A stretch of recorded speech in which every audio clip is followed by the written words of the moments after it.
This is Jennifer Gonzalez welcoming you to episode 230 of the Cult of Pedagogy podcast. In this episode, we'll learn about a type of surveying that gathers better quality information than the traditional survey. It's called Semantic Pulse Surveying, and it has the potential to really give your school climate a boost.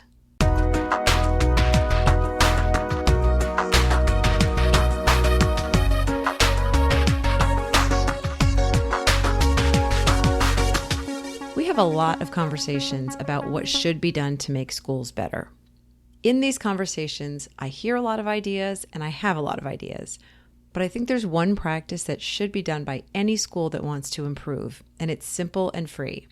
Ask the people who are directly affected. The students and teachers in your building are the best sources of data on how things are going in your school. When they feel heard, when they believe that their input matters, the climate of your school just gets better. And one of the simplest and most effective ways to make that happen is with a survey. I've been a big advocate of surveys for a long time. I have advised teachers to regularly seek feedback from students, and I've urged principals to get feedback from their teachers. The kinds of surveys I recommended were pretty much what you'd expect. Some multiple choice questions and a lot of Likert scale items where you have to choose an item from, say, 1 to 5, or a word on a scale that ranges from always to sometimes to never. I also recommended including some open-ended questions to make room for topics that weren't covered elsewhere. But earlier this year, I saw a different kind of survey that intrigued me. I was wandering through the expo hall at the South by Southwest EDU conference in Austin, Texas, and I walked up to this booth where a few iPads were mounted on stands. On one of them was the question, "How are you doing?" And below it were a whole lot of words in circles. I couldn't resist. I started tapping circles, and right away, I was engaged. Words I'd never seen on any survey offered themselves for the choosing. Some were positive, refreshed, significant, interconnected, noticed. Others were more negative, drained, uncertain, filtered, resentful. I tapped a few positive circles because I was having a pretty good day, but I imagined that if I wasn't, the words in the negative circles would have made me feel seen. I liked that I had the option to choose as many words as I wanted, positive or negative, and the process was fast and instinctive. I never had to pause to think about whether I felt the feeling sometimes, often, or always. One of the women at the exhibit explained that I was taking a semantic pulse survey, which is built on the idea of the semantic differential, pioneered by psychologist Charles Osgood. You've probably seen semantic differential questions before, where two opposite words appear on either end of a scale, and you have to choose the spot where your feelings align. For example, a restaurant survey might ask you to rate the service you received on a scale where fast is on one end and slow is on the other. The survey on the iPad applied that same idea, except instead of choosing between just two words, I could pick any words that sounded right to me. If I were part of a large group of people taking that same survey, maybe a group of teachers, all of our input could be aggregated into a report that would show how often each word was chosen, giving a snapshot of which feelings were most prevalent among the faculty that day. Our school leadership could then look at those results and respond. If lots of people chose the word noticed, for example, it would suggest that leadership was doing a good job of recognizing people's contributions and concerns. On the other hand, if the word uncertain came up often, that would warrant further investigation. It could mean that clearer communication or more support was needed. So that explains the semantic aspect of this survey. What about the pulse part?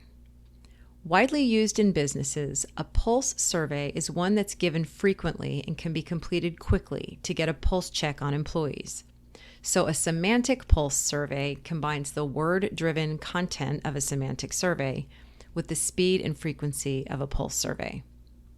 Surveys like this have the potential to give us much more nuanced information about what's going on in our schools than other kinds of surveys. They're easy to create on your own, and today we're going to look at a few ways to do that. Now, if you're in school leadership, you could still do it on your own, or you could use the app I tried at that expo hall booth. The app is called Alpaca, and the woman I was talking to was Karen Borchert, Alpaca's CEO. You've probably noticed that so far I haven't mentioned any sponsors for this episode. That's because we're doing something different this time. When I saw Alpaca, I thought I need to do a podcast episode about this surveying technique because everyone should be using it, whether or not they use the app. So we decided to devote a whole episode to the topic and have Alpaca sponsor it. Karen is joining me today to talk about how teachers and administrators can create their own semantic pulse surveys. And then we'll talk a little bit about how Alpaca's platform helps school leaders better support their teachers. It's a very cool concept that involves treats, and there's a special offer for my listeners. So if you're a school leader, stick around till the end. If you're impatient and you want to see the offer now, just go to alpacapax.com/pedagogy.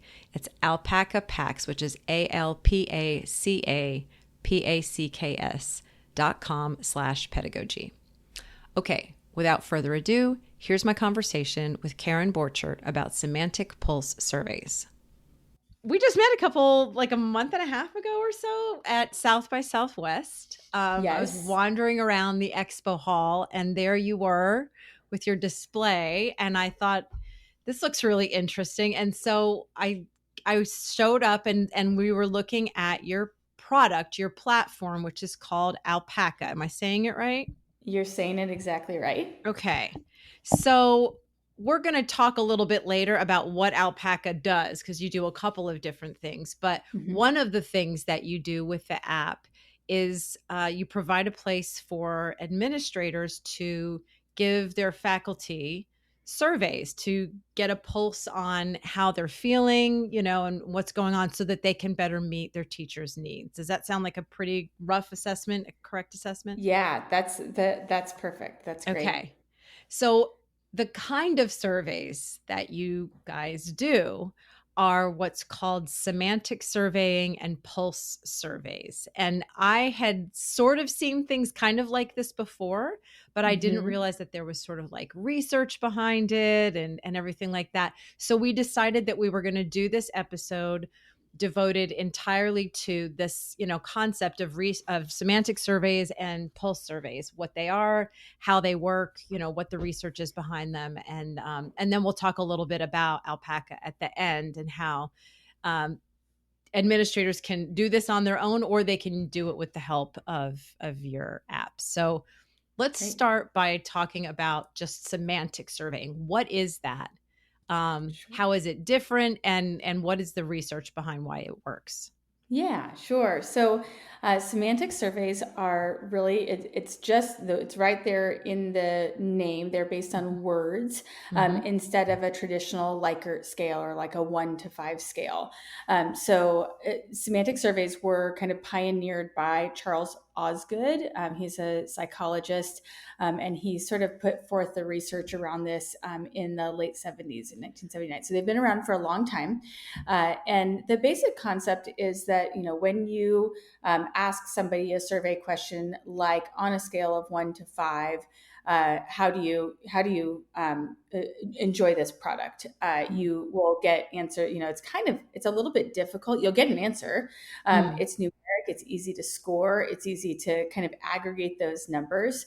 But very often you don't get much context besides that. So if you instead say, on a scale of 1 to 5, would you consider our French fries to be very cold or very hot? You're gonna get a little bit more information, right? You're gonna get information, not just if it's like overall level of good, but instead a little bit more about kind of the quality, the perception of product, those sorts of things. So this has been a long, like I said, a really long bit of research that Osgood did, and it really basically says we can gain more context, more reasons, and then honestly more actionability when we ask survey questions that have real words associated with them rather than only a number. Lots of people combine them. So lots of folks will say, like I said, on a scale of 1 to 5, but then they have those words. Or sometimes people will just have just words that they use to say, what are the words that you would use to describe? And on the back end of that, they might have some weighting, some sentiment analysis associated with that. But they only put forth the word. So that can be, that at the base of it, that's what it is. It's a survey based on words instead of numbers.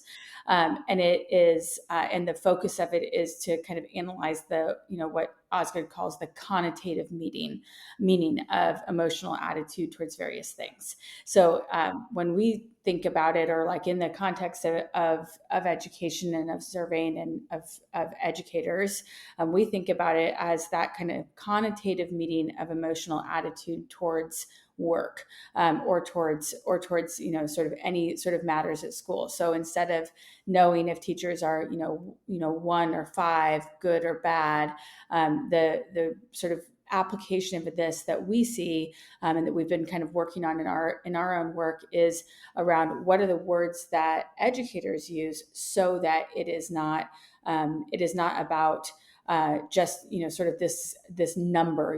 I'm a 2.5, because it doesn't feel good to say that, right? It doesn't feel good to kind of reduce to a number. And so what we see in education, because the work is really complex, and you can feel exhausted and burned out and mission minded and energized all in the same day, the work is better sort of understood with words instead of scales. So that's the application that we see of Osgood's research. I know that it's been pretty rare, but I have taken surveys like this every once in a while, where a company, I think sometimes this will happen, will ask me to choose from like a bank, like a word bank, basically, which Yeah. of these terms describes how, and I've enjoyed taking it so much Okay. more Yeah. than the feeling of having to choose 1 to 5, because it's almost like I want to explain a little bit more about how I feel. It's not that Yeah. simple. And being Yeah. able to choose those, I think some of them I've seen have allowed me to choose up to 10 terms. Others have Mm-hmm. sort of limited a little bit lower. And you see certain words will just pop out at you and resonate much more quickly than, I don't know. It sort of gives you a vocabulary to describe how something makes you feel.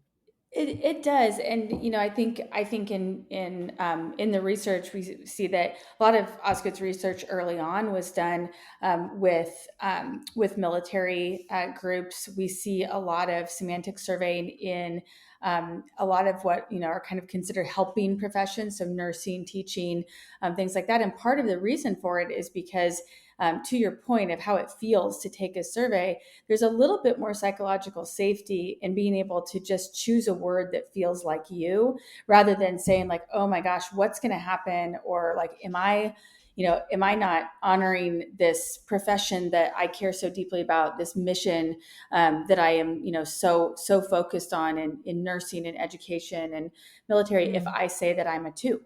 Right, that if I say that I'm a Mm. 2, that feels really like that can be a really uncomfortable thing to sit with, or an uncomfortable thing to say out loud. And so the idea of the semantic surveys is in part so that, because words give us more context and meaning, but it's also in part because it feels like you can really say what you mean without feeling like, oh, what number does that make me? Yes. And because that's just a really uncomfortable thing to say. And if with educators, we find that, like I said, in a given day, you might be a 5 at 9 a.m. and you might be Mm. a 1 at 1 p.m. and you might be Mm-hmm. a 4 again by 4 p.m. Right. Mm-hmm. And that's true of a lot of us in our work. But I think a lot of the professions like education and nursing that are both physically, mentally, emotionally taxing, and are also kind of focused on sort of a mission, or for a lot of people focus on a mission or kind of a calling. It can feel pretty bad to say that. So what you end up getting in a satisfaction survey for a lot of those professions is kind of everything gravitates towards a 4, right? Like nobody, like, Mm, people are like, I can't honestly say that I'm a 5, but I don't want to right. say that I'm anything less, a 2. I don't want to say I'm a 2. So everybody just kind of comes in somewhere in that 3, Mm-hmm. 4, 3, 4 range. And that's, you get your outliers, but most people just kind of gravitate towards that. Yeah. Like a Yelp review, Does how it right? they all end up at like 4.5. Yeah. That's Yeah. and the thing is there's so many sort of stories behind why people give different if if I'm so I mean the whole goal of what we're talking about here is sort of administrators surveying their teachers on Yeah. how are you feeling about the work. I would imagine that the questions get more fine grained too, because I'm thinking if I'm a teacher and I'm feeling dissatisfied, even if I choose Yeah. that word, it the dissatisfaction might be that I have a student who's really frustrating me, or it might be that there's some new requirement on me that's being handed down by the administration, like two Yeah. completely different problems and solutions. And Yeah. so, Absolutely. what I mean, I'm assuming it sort of makes sense to make your questions a little bit more specific then and sort of categorize them so that you can kind of drill down to what is the thing that's causing this feeling to happen. Yeah, I think that either the questions being pretty specific, or the answers being pretty specific or descriptive. Mm, So to your point, if a teacher's feeling, amazing because they have an amazing peer team, they're in lockstep with the other educators in their building, they feel supported and cared for, that's awesome, right? mm, If they feel great, if they're a 5 because they feel like their leadership has provided this super healthy environment, this environment that is focused on physical, mental, emotional health. Those are two different kinds of good, right? And you mm, kind of celebrate them in two different ways, right? You celebrate this team of teachers that is taking good care of each other, or mm, you celebrate the fact that your team is focused on their, mental and emotional health. So that you could celebrate those two things. And on the other side, you can, with really descriptive words, somebody who's a 1, right, would, if they are a 1 because they're frustrated, mm, because like you said, because of some new requirement, or even because of something's going on with a student or a family. mm-hmm, Frustrated is a super different emotion about work than lonely, but they might both mm. register as a 1, right? And Yes, so, and lonely you mitigate in a totally different way than frustrated. If exactly. you if you have kids, like I have kids, like if my kids are lonely versus frustrated versus sad versus angry, those are Mm, just all super different mm-hmm. emotions that we handle differently. And I think that's the same at work for honestly, I think so for all employees, but I think particularly in education, that's the case. Yeah. So when if somebody's putting together a survey like this, a semantic survey, is Mhm. it better practice to put more words there just to like I'm assuming choosing the words is probably the whole skill of making these kinds of surveys is picking the right words. Yeah, yeah. So there's certainly that. The good news about semantic surveys is, especially if you are doing them on a really regular cadence, is you can change those words that are in there, Mhm. and kind of hold them into some buckets. So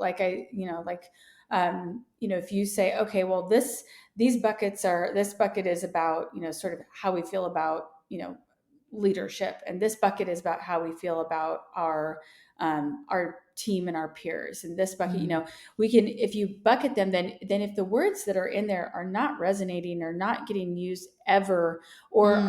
or just don't feel like, when you look back at the results of that survey and you're like, that's interesting, I don't think that my team saw the word frazzled the same way I see the word frazzled, or those sorts of Right. things. And so I think having, a rubric, having clear definitions for the words that you're using and how you're using them, not to like present all that information in this survey, just for your own information, is good. And then the other way to build that bank of words is to start by asking open-ended questions. Mm. So there's some really, really good ways to do that. So open asking an open-ended question, like, everybody get out Post-it notes, and everybody put one word per Post-it note. Use one word you would use to describe work in the last week, Mm. and make 5 Post-it notes and put all the Post-it notes on the wall. You've basically made an educator informed semantic survey word bank just with that. Right. And that gives you a little bit of information, and that can kind of change over time. So sometimes combining that with, some open-ended work can be good. This is a really excellent use of ChatGPT, is to do a survey that says, tell me everything about how you feel about work right now, open-ended. Just tell me anything you want to tell me. Mm. Totally anonymous, all of that. Just that's, Mm-hmm. you could do that in a single word or single question survey. Pull Mm-hmm. all of the data from that and ask ChatGPT to create a list of 100 words based on your teacher's sentiment, Yeah. and based on this input, and see what it comes up with and see if it resonates. Is an interesting open AI use too. So, Mm-hmm. Mm-hmm. there's some really really good ways to do that. Okay. So, and I think we sort of I skipped over this, and I'll probably say this when I write up an introduction for this interview, but I Yeah. feel super strongly that anybody who serves people in any way, whether you're the leader of a team at a school or you're a teacher of students or whatever, that you should be surveying your people on a pretty regular basis, because that's Yeah. sort of the best feedback that you can get. And so you're talking about maybe starting with like an open-ended one where you can just gather all kinds of information and then maybe turn that into a semantic survey where you're Mhm. down to specific words to get an idea of how many people feel this way and what's the general temperature of the building. Yeah. Yeah. Yeah. And I've even heard of some folks who will send out via text a one word or like a one question, sort of quick survey to say, please record a voice memo. Mm, Just record this with your voice. T- Talk to me for anywhere from 30 seconds to 5 minutes about how you're feeling at work and what's going on in your world right now. And it will transcribe it right into a text message, and mm, you can pull all of those into information. So I've heard that before. That's an interesting way to do it, because then really what you're doing is just, surveying is just listening, yeah. right? And any profession who has people managing other people, listening to the people you're managing is absolutely paramount to building high Mm, trust and a great relationship together. And so surveying is one way of listening. Listening is another way of listening, right? mm-hmm. Just to, having a conversation, asking somebody to tell you, talking to them in a one-on-one meeting, or in a, kind of a check-in. All of that is pieces of data that then you can use, if you want to create a little bit more of a sort of semantic survey with a word bank like we were talking about. Yeah. Yeah. So we've sort of covered the idea of semantic, but we also keep kind of referring to this idea of Yeah. doing it kind of regularly. So let's talk about Yes. pulse surveying. What is Okay. a Great. pulse survey? Okay. So a pulse survey is it kind of exactly also what it sounds like, which is to say it is a survey that is done to take the pulse of an organization, a group of people, employees, customers, Mm-hmm. on a really regular basis. And so the idea here is, ask quickly and ask often. And it's a simple way to do a survey. If in education, we've all probably seen or done or heard of a climate survey or a Mm-hmm. sort of culture survey. Some of those things that are often done, once or twice a year. They take a good 20 to 40 minutes sometime. Sometimes they're really helpful. They're a great set of Mm-hmm. information and data for a school and a district, and they're kind of all done at the same time, so you get kind of that control in there as well.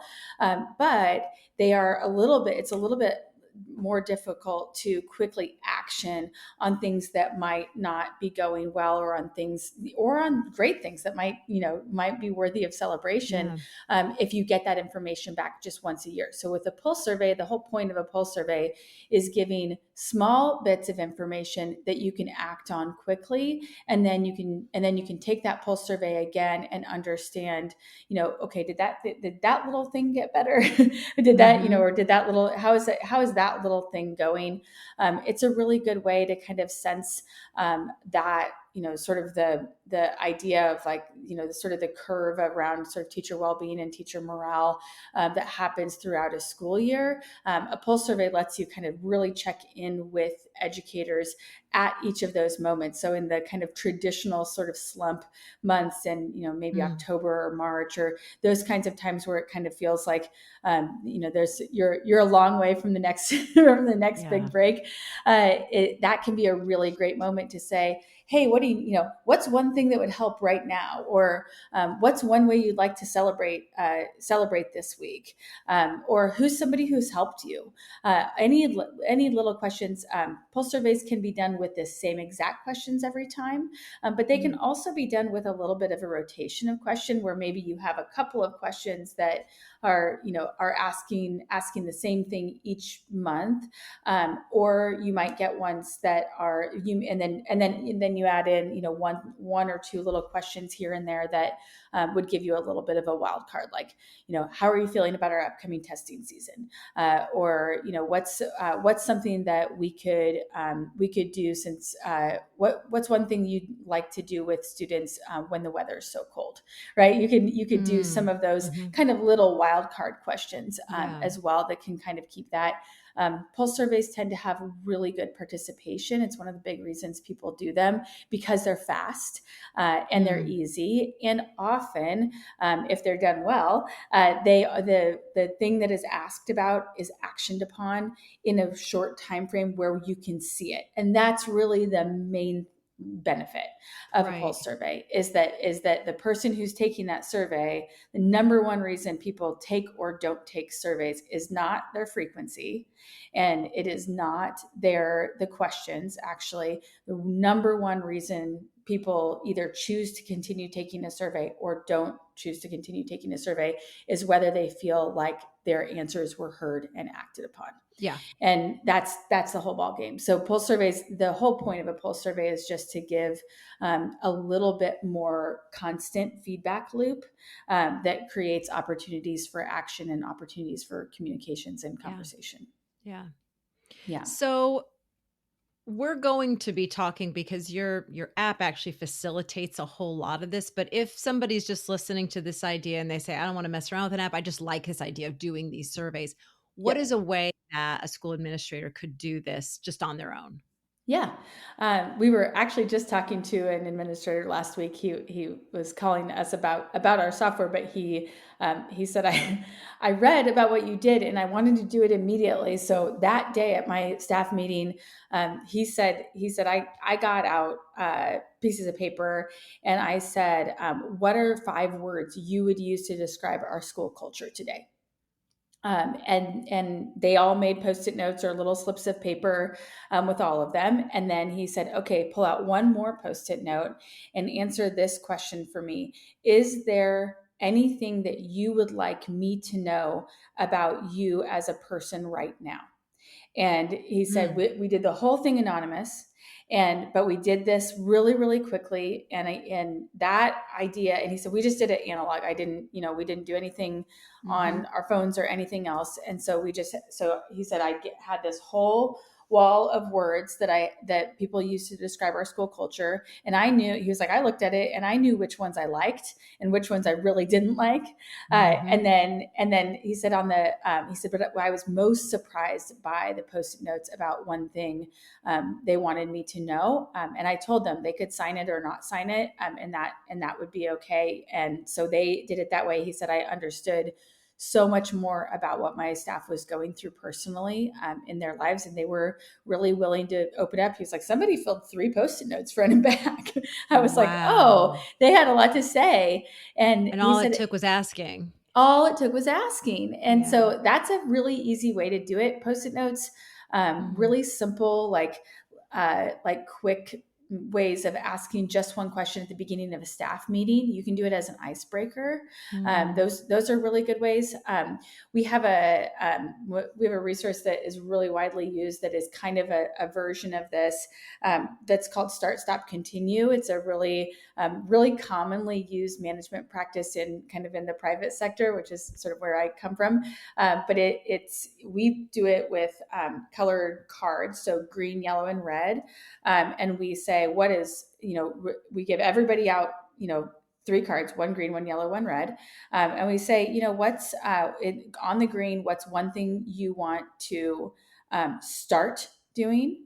And then on the red, what's one thing you want us at school to stop doing? And then on the Mm. yellow, what's one thing you want to continue Mm-hmm. doing? And we've seen this in place in tons of schools, where even an administrator will put an envelope on their door, and they'll just hand out the cards at a staff meeting, and they all say, start, stop, or continue, and they're completely anonymous, and they say just fill out each of your cards, and then put them in the envelope whenever you want to, in my office. And then at their next staff meeting, the administrator picked one of each card that they were like, okay, I heard you. I read them all. I heard them all. Here's one thing I'm going to start, one thing I'm going to stop, and one thing Mm. I'm going to continue based on your Yeah. feedback. And that is it. That sounds really simple, but that takes less than 5 minutes to Right. write those 3 cards. And then it honestly gives a principal a roadmap for all kinds of ideas that they could start. It gives teachers a seat at the decision making table, Mm-hmm. on things to start, stop, or continue, and it's an easy way for educators to feel really heard, in the Mm. building. So those are a couple of ways we've seen. Yeah. And then if we wanted to like go like kind of higher tech, you Yeah. know, what would be some ways of doing that? Yeah, cool. So there's a couple of different ideas. So you can use a really basic survey platform like SurveyMonkey or Typeform. We really like Typeform, Mm. and send your teachers. You could send your regular teachers every day. We've also seen this work really well with sending a quick little survey to substitute or guest teachers after they work at your school with just a Oh, 3-question survey. yeah. You with substitutes, here's a 3-question survey about your day today at our school, Mm-hmm. or with your teachers, here's it's kind of the Friday, it's kind of the Friday check-in, and here's 3 questions about your week, this week, Mm-hmm. and how things have gone for you this Mm-hmm. week. Mm-hmm. You can even use that start, stop, continue in something like a SurveyMonkey or Typeform. And then as I mentioned, when you use survey things that are online like that, you can do some really interesting things with it to analyze your results, including some of those survey platforms actually have a little bit of analysis that's kind of baked right in, and you can look at that. You can also dump all of your results into a spreadsheet or a document, and like I said, you can take that over to ChatGPT and say, I surveyed all of my teachers with these 3 questions. Here are their answers. Please provide some analysis and some ideas for how we might support our teachers best this week. Yeah. And it is amazing what it's not perfect, of course, but it does give you like kind of an aggregation of that data, Mm-hmm. Mm-hmm. and that can be a really really really simple thing to do. Yeah. Um, I think it's sort of a given that anybody listening to this, I know a lot of teachers are listening and thinking, well, I'm not an administrator, but Mm-hmm. these kinds of surveys would also work great as a teacher working with students. Yes. Um, so how could that look in a classroom? Yeah. Well, there's a couple of ideas, overall. One that I've seen is kind of a question, sort of question of the day on the whiteboard or whatever, where the answers are just simple words. So you could say, how did you feel about this morning's lesson? Or what was the best thing about recess today? Or what's your favorite lunch at school?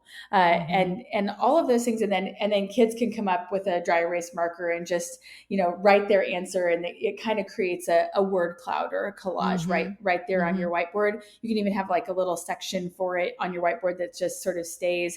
Kids don't have to answer it. Kids can answer with one word or 5 words. It's completely optional. But over time, what happens then is kids see that it's like, oh, I'm not the only one that thinks that like the best thing about recess is running on the track. I thought I might be the only one, or my favorite lunch is chicken nuggets too. And so it kind of just creates some commonality, and so they can be really, really kind of fun, safe, easy questions. They don't have to be like, how are you feeling at home? Like some of those words might not be as easy to do in that kind of setting, but just creating trust and using our words to express how we feel. What's one emotion you would use today to describe yourself is one. There's some cool ways to do that. Obviously, like things like in the classroom, things like zones of regulation, kinds of exercises where I've seen that with popsicle sticks or whatever, that it's like red, yellow, blue, green, and in each one has kind of a different like level of sentiment or emotion. And when kids come into the classroom, they put their popsicle stick in the right color bucket, and that is basically a pulse survey done with students on a regular basis. So there's some really, really cool things that teachers already do. I actually think a lot of things that teachers already do are great things to adopt for administrators. Yes. So I think there's some really, really cool things that teachers are doing. There's like the word wheels, where there's kind of all kinds of words that a kid might use, and you can kind of say what are the, like, if you're meeting with a student one-on-one, like how are you doing, like what words in here would you use to describe how you're doing today, is a really nice way to just give kids words to use.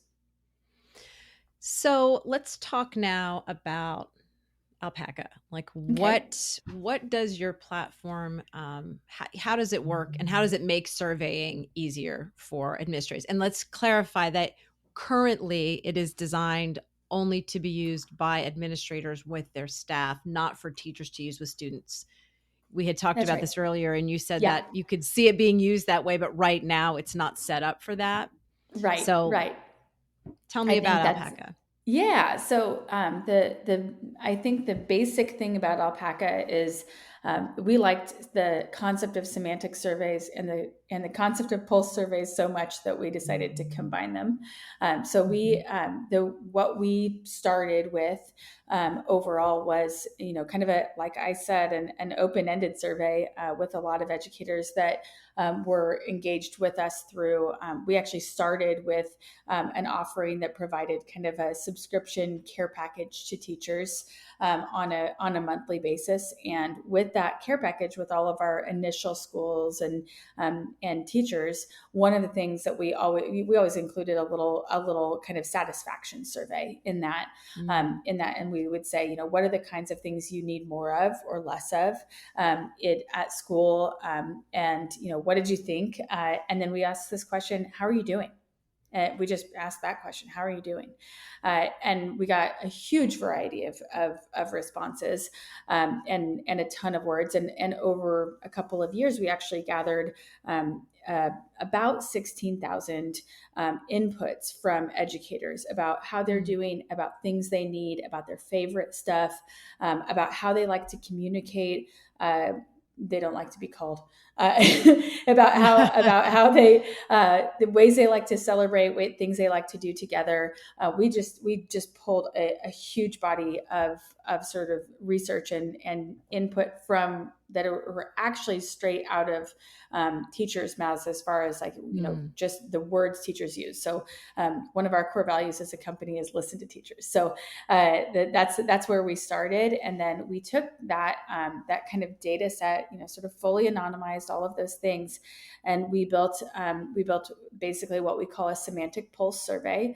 It's a survey that goes out once a month to everyone in the building. Some of our schools will do it as part of their team meeting or their staff meeting. Some of them will do it individually. It's a mobile friendly survey. So the whole point is you got to be able to do it in less than a minute, really fast, really easy.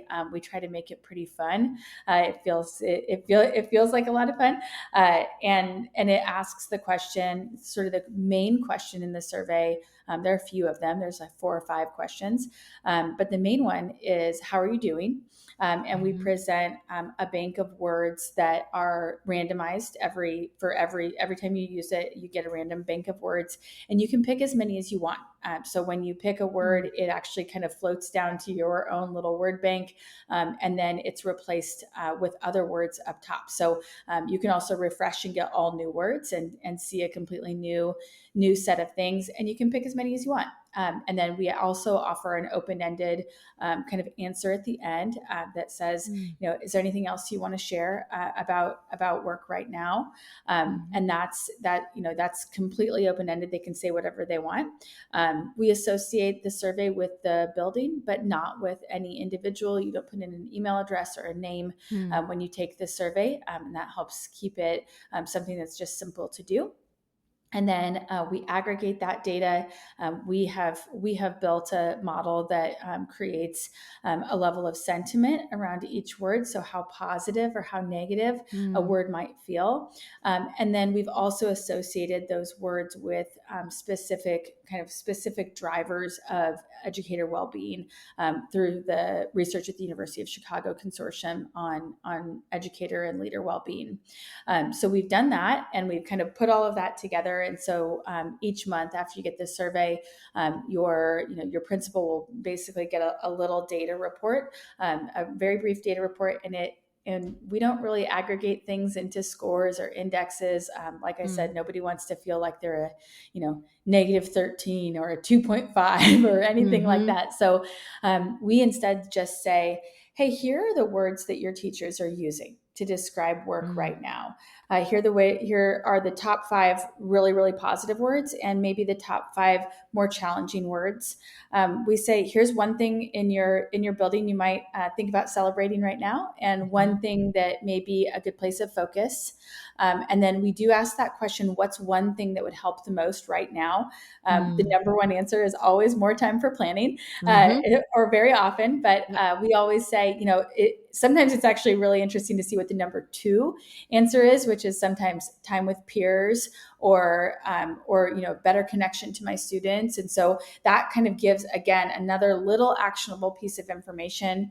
But we just give you the real words that teachers are using. And one of the reasons we do that, instead of trying to roll up a bunch of, indexes or scores to say, here's where your teachers are in their overall level of well-being, here's their score. People will kind of feel like, oh, I want that score. I want to know what the number is. But at the same time, you actually get, again, so much more information from the words instead, and not to get fixated on that score. We kind of tell people all the time that scores can be a wall, but words can open a window, like they can open a door for a conversation. And so one of the things that we say is, here's some questions that you might ask your team. Like, we have a few different words this month that indicate a level of kind of isolation or loneliness. What is everybody's idea for how we might help make sure that nobody feels alone here? Right. Or, and sometimes people will see stuff in their data that we would never have known because we don't know what's going on at their school. So we work with a district right now who they do the survey among 3 elementary schools every month. And one month, all of the words were like, or a lot of the positive words were like, I felt clued in, informed, Mm. engaged, involved. And we were like, oh, here are the words. And their supervisor of principals said, I am so happy to see those words. And I said, oh, tell me more. And he said, well, we've had a district-wide training and focus over the last couple of months around creating opportunities for shared decision making among teachers, and Mm. helping principals help their teachers feel like they have a greater seat at the table and that they're part of the decisions in their building. And so he was like, to Yeah. see teachers saying that they feel clued in and engaged and involved is really, he's like, that's really, really great to see. We would never have known that, obviously, Right. from looking at the analysis. So our goal always is to just turn back the information and the data to you, and then to be able to give that information and show it over time. Right. You guys originally started with these care packages. Can an administrator just do the surveying piece without doing all of it, or is that just together? Yeah, no, we do it both. We still have what we call our celebration packs. So they're little reward and recognition packs. We Mm-hmm. have Alpaca Pulse, which is our pulse survey kind Mm-hmm. of product and system. And you can purchase one of those or the other, or you can purchase them together as a little Okay. system. So Okay. what a lot of districts are most popular thing that districts or schools do is they will do Pulse. We price it on the basis of how many certified teachers you have in the building, but Mm-hmm. then you can use it for everyone in the building, your paras, your assistants, your school Mm. nurse. Everyone can take the survey, and we give Mm-hmm. you that information back, however you want to do that. And then what they'll often do is purchase a certain number of packs per month. Every pack, like the packs each month are themed, and they're different every month. And they follow along with some concept or idea around educator well-being. Mm-hmm. They're it's kind of like Stitch Fix, but for Yeah. teachers. Yeah. So they include some supplies that teachers are, often run out of or feel really great to have a replenishment of. They always involve snacks and treats, and then they often involve a little bit of, sort of something kind of special, a really cool digital timer, or something that is like, oh, cool, like a kind of a new product for your Mm. classroom organization, classroom decor, stuff like that. And so the packs always have that. They're different every month, and most of our schools, like I said, they'll do the survey, and then they'll get, say, 5 packs or 10 packs a month, depending on the size of their school, Mm-hmm. and then they'll use those together. So they'll do their staff meeting. They'll say, okay, quick, everybody get out their phones. We're going to do Pulse. Everybody does Pulse, and they say, okay, we have 5 packs to give away this month. This month, we're giving them out to teachers who were nominated by other teachers in the building, Mm. because we're giving these away to 5 teachers who really, really help each other. Maybe 5 who really help the new teachers, or things like that. Or some months I'll say, like, we're going to do 5 for kind of unsung heroes in our building, people Mm. who may not get the recognition that or be showered with student gifts at Christmas time, or things like that. So, kind of 5 unsung heroes, and this is what we're going to do. So we do put that together as kind of a package, and Mm-hmm. it's kind of as a package deal or system, because our idea is that listening to teachers should be easy. And recognizing teachers should be easy, and Mm-hmm. that should be something and it should be consistent. It's something you do all year round in order for it to really feel really great. So we kind of put it together as that. We think it works best as that, but we have tons of folks who only do the packs, and we have tons of folks who only do the surveys. So Got it. Okay, that's yeah, good to know. That's good yeah, to know. I didn't know if they were tied together or not. Hey, I'm going to cut in real quick to let you know that Alpaca is offering listeners of this podcast 15% off a year of Alpaca's Pulse surveys. To grab this offer, visit alpacapacks.com/pedagogy. That's alpaca, ALPACA, Packs, PACKS. So that's all one word, alpacapacks.com/pedagogy. So if people want to learn about what you do at Alpaca, if they want to find out more about the surveying or the packs, where do they go? great. Well, you can follow us on any of the socials. We're generally at Alpaca Packs on Facebook, Instagram, Twitter, etc. But the easiest way to find us, a little video about how it all works, all of those things, is at our website, and that's just www.alpacapacks.com. And that's the easiest way to get to us. And then I'm on LinkedIn as Karen Borchert, and I would love to talk all day with you about semantic pulse surveys and why I think they're great, and how you might use them. You can find me on LinkedIn anytime, or just at Karen@alpacapacks.com, and would love to talk. To learn more about semantic pulse surveys, visit cultofpedagogy.com, click podcast, and choose episode 230. To get a bi-monthly email from me about my newest blog posts, podcast episodes, courses, and products, sign up for my mailing list at cultofpedagogy.com/subscribe. Thanks so much for listening, and have a great day.